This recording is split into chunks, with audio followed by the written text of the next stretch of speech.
What's up, folks? NYKia31 here. This is a OS Vets Online League game. This is actually the game before the controversial tie game, Tie-Gate. And you guys know the results of this game already. I gave it away in the last video. But the game it's worth showing how the game ended. Oh boy. So, let me start off actually with a little bit of boxing. Manny Pacquiao, Tim Bradley. I love boxing. Boxing is one of my favorite sports. And what the sport has degenerated into is just a complete and utter travesty. You can't have one of the few mainstream stars that the sport has getting shafted out of a world title, out of his world title, because of incompetent judging. It just can't happen. Third down.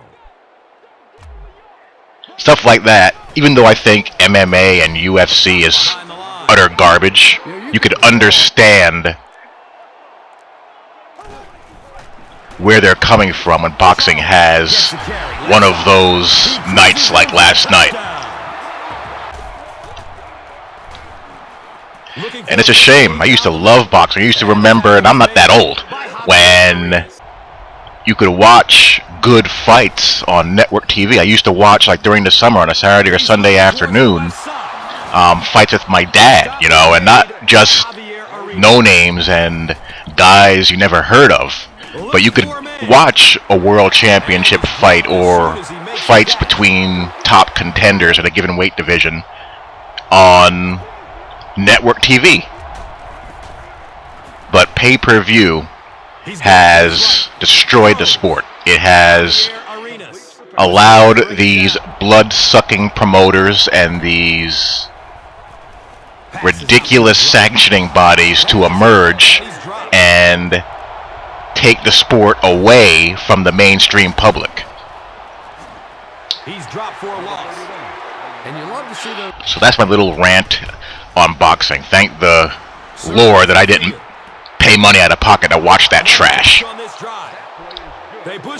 But anyhow, what's going on in the league? Well, as far as Tie-Gate goes, there's not really much that can be done. The outcome of the game can't be reversed or rectified. The commissioner does not have that option. Please fix that. But be that as it may, it really puts a monkey wrench into the postseason projections. It just muddies it completely. I pretty much stand now, even though I should be 7-7. I am 6-7-1. New England is 8-6. Dolphins are 7-7. Buffalo is 7-8. And I have 2 games left against Cleveland and Miami. I need New England to lose and to win my last 2 games, and I'll win the division. And I will be safe and sound as I repeat as AFC East champions. That's what I'm looking to focus on right now.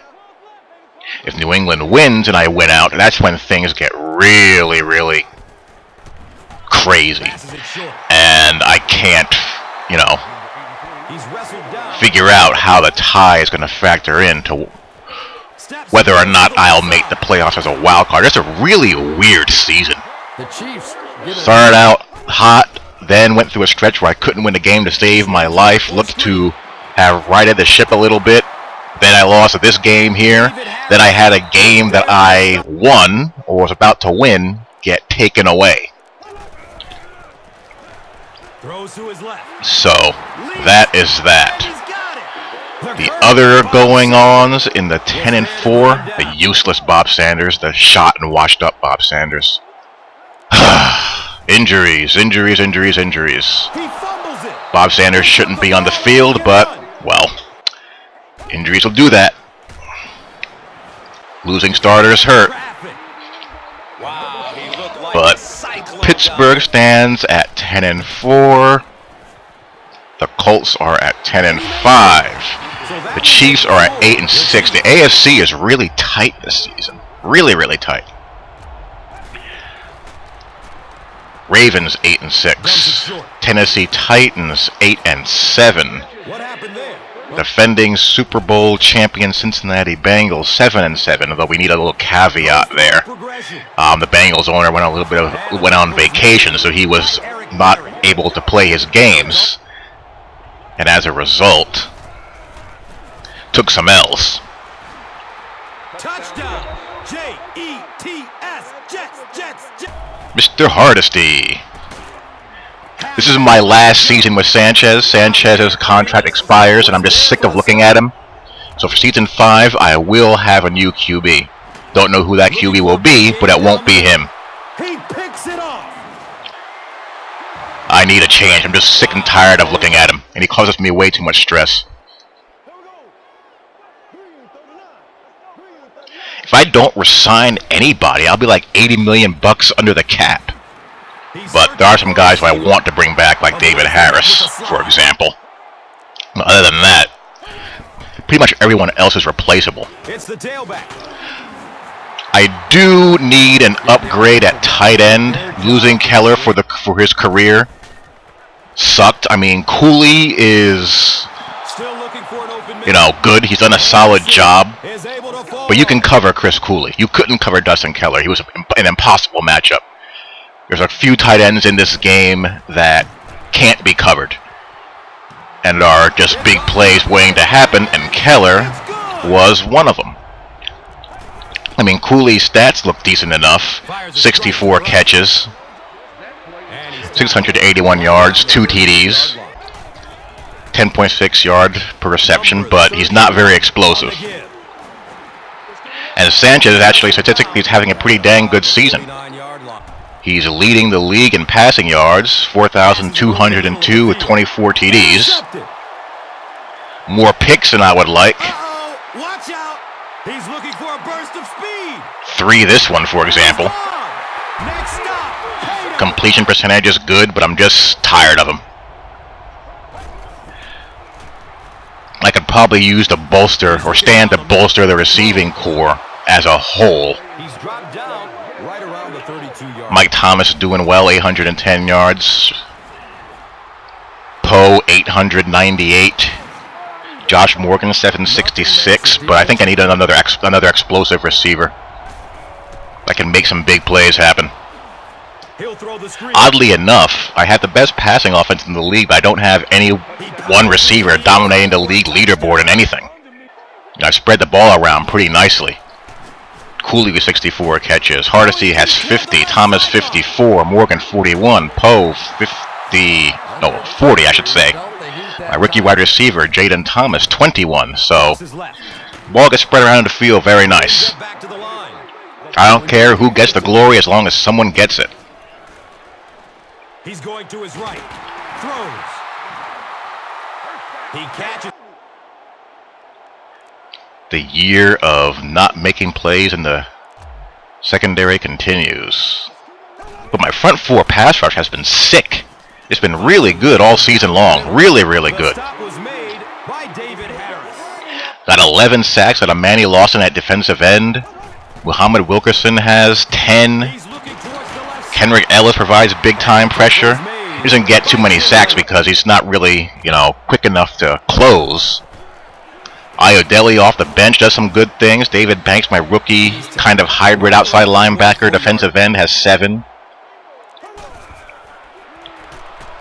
Passes out to the left. Can I get an INT, please? Please. We just don't generate a lot of turnovers, but we get good pass rush. We do get that, so I'll take what I can get when I can get it. So you need a receiver that can catch those more consistently. Morgan is not the best route runner, and his hands aren't the best, but he does make big plays for me, so I can't really complain. Throws to his right. And here's another pick. At the 30. That was pretty costly. Joe McKnight was there to bring him. But I think I hang on here. Yep, Jamal Charles fumbled. We pretty much kept him in check. He didn't really have too many really big Jamal Charles type, plays. So that gives me another opportunity. Pick up the blitzer. And Cooley's nice and reliable and steady. But Dustin Keller was the kind of guy that could slip that tackle and gain more yards after the catch. The stop was made by Eric Berry. Still looking for an open man. And this was a surprise. He could go. Number 31. Jeez, calm down, Gus. About the 27. By Elam. So now I'm in one of my nice little Sanchez rhythms. But they can be broken at any time with no warning.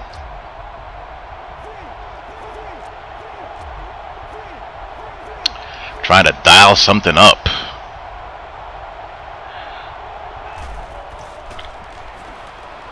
Throws to his left. And lots of space there. I was actually going to go to Morgan on the out, but, there was acres of grass there. To have a big body guy like that can catch the football. Nice play. Here's the give. Tried to sneak Mr. Hardesty up in there. Around the 11-yard line. By McKenzie.